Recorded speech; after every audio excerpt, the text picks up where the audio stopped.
Have you ever wondered, damn, I wish I could be in a dice game where someone rolls 50 numbers? Well, I've got a little treat for you. Not only did this guy roll 48 numbers, but he did it at a crapless craps game. This is actually one of my favorite things to do. Take an actual filmed roll and see and just compare outcomes and see how much money I would have made using my current strategy or my current thought process around the game versus how much money the person who actually made the session or who filmed made. Shout out to Nick and the On Tilt Boys. Links in the description of the video of their role or his role or his roles. First of all, I'm gonna give them their props. I mean, those guys make some of my favorite gambling content. It's highly entertaining, but I do have to say that, when it comes to gambling, we have two totally different goals in mind. Their goals are to make entertaining content and monetize it. My goal is to lose as little money as possible while having a chance to run hot and win big. And I think this session of craps is kind of enlightening into the decisions that can be made at the craps table and how they can affect your long term results. So, first, let's just break down a little bit of the most important differences between regular craps and crapless craps.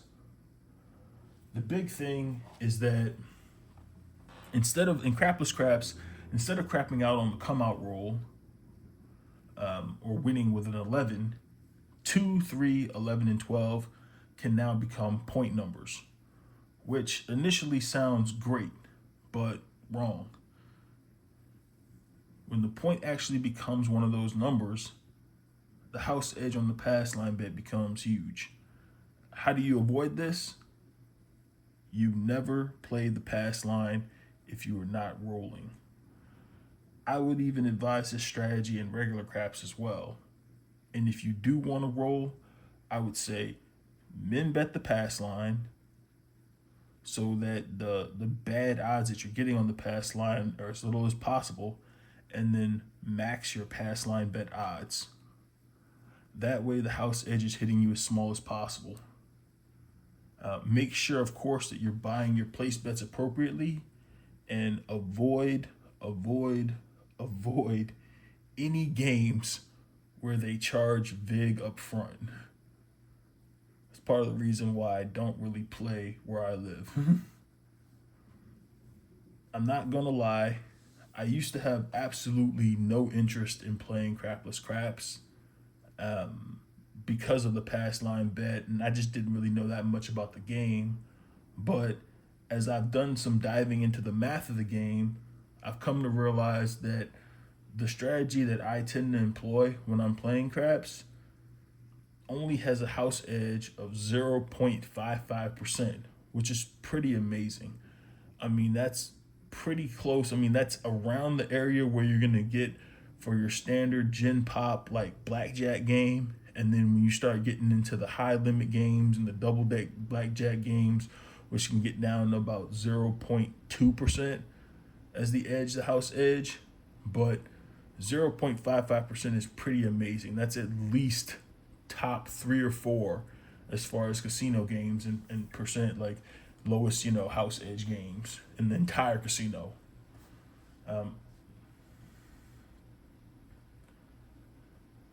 And although I don't get to play that much crapless, due to geographics and just kind of where I live and how they kind of run the craps games. I definitely take trips to Vegas relatively often, and I think crapless may be my go-to craps game in the future. Shout out to the Crapsy app. It's a great app for analyzing craps and practicing both regular and crapless craps. I may definitely post some sessions in the future to kind of show how that works. But all right, let's get down to actually talk about the actual session. So, first things first, we're gonna analyze Nick's session, and he was in I kind of have a sheet here, and I actually went through and looked at every single roll that he made and compared it to two of my strategies. And if you look at this sheet, this is my first strategy up top, my second strategy down low, and here's every single one of his rolls, the outcome, and basically you can just see all his rolls and what numbers he rolled and how many rolls he had. But basically during his session, he was in for 3K. He was in for $3,000 and he was out for $16,000, which is a great win, a $13,000 win. The entire session lasted a total of 68 rolls.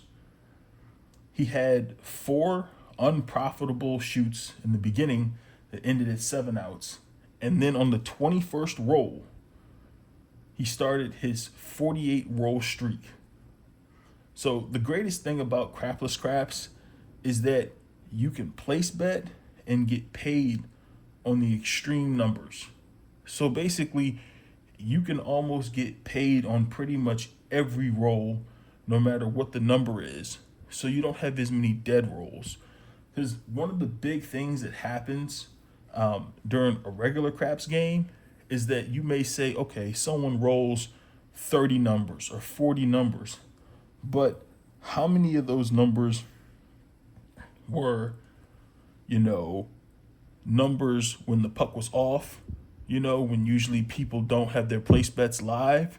How many of those bets were, either a 2, a 3, 11, or 12?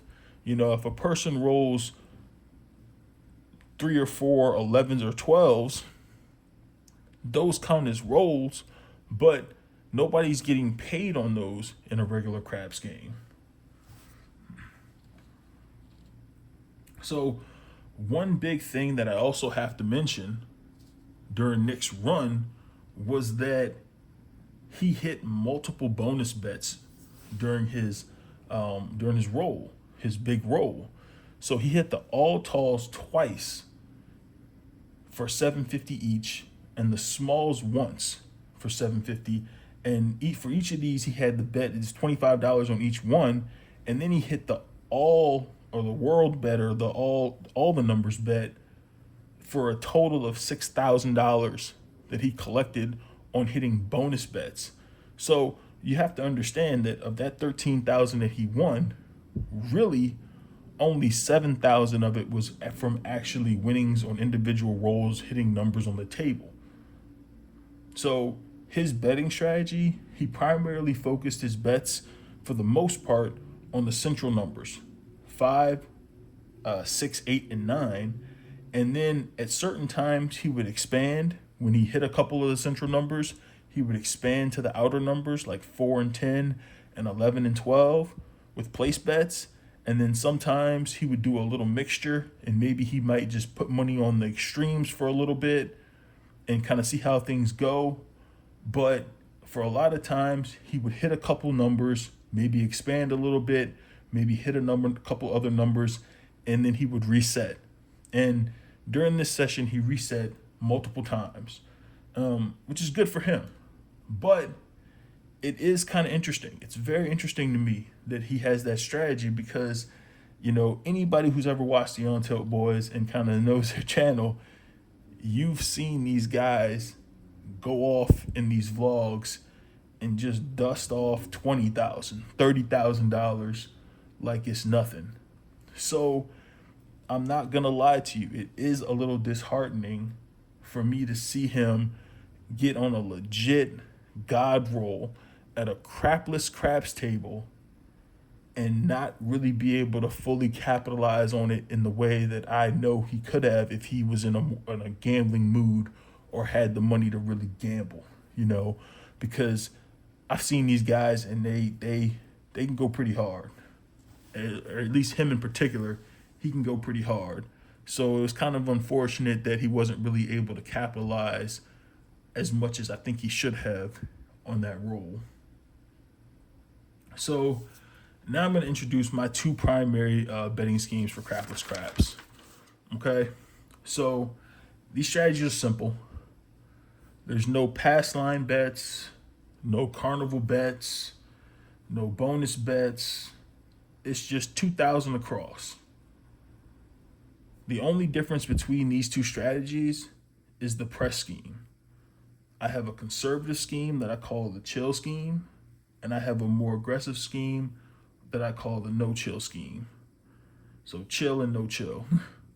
And basically, what it is it just depends on how I'm feeling, whether or not I'm up or down.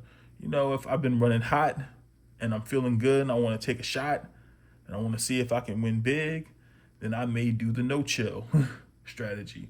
But for the most part, if I'm just trying to have a session of craps and I want to have an opportunity to win some money, but I'm not really interested in being super aggressive, I'll just use the chill strategy.